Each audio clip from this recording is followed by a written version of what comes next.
Good evening, everyone, and thank you for joining us. We're learning more about the conditions of the 3 firefighters injured during Sunday's fires. One of them is still recovering, and good news, we're told he is doing better. Channel 8's Veronica Barreto talked today to the Crete Fire Department and has an update on the firefighters' condition. Veronica?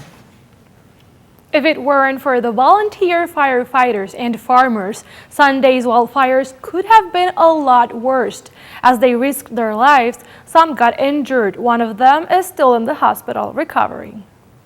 Officials say 3 firefighters were injured in the fire effort. 2 from Crete we've previously reported on, as well as a member of the Southwest Rural Fire Department who had minor injuries. Crete's assistant chief says even though accidents in events like this happen, it still affects them emotionally. Being the incident commander of an area and having firefighters hurt in that area, and all 3 of which are my friends, you know, that gets to you as a person. Brad Elder, one of those injured, is still in the hospital. Crete Fire says he had burns on over 20% of his body.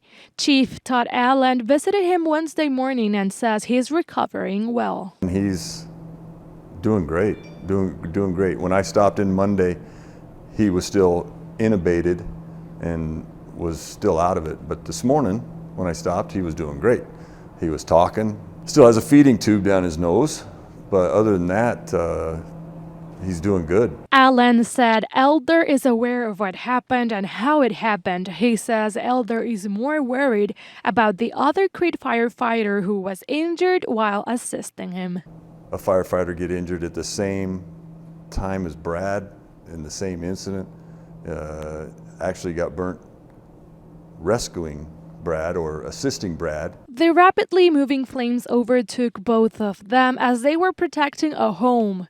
The other injured firefighter, who was not been identified by the Crete department, was back working today. Elder joined the Crete department in 2019 but has over 28 years of experience in fighting wildfires. He is a professor at Duane University in Crete, running the prescribed burns program. In fact, he had been on a trip teaching a class when he just got back home and received the call about the wildfires. He just got back from Canada that day, and he was up teaching wildland firefighting techniques in Canada.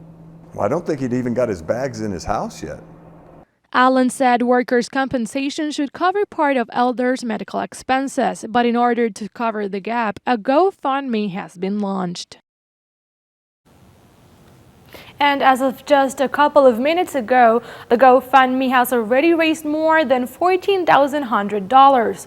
Also, the Crete Fire Chief says anyone wanting to make a difference should consider volunteering as a firefighter in whatever community they live in. You bet. All right. Thank you, Veronica.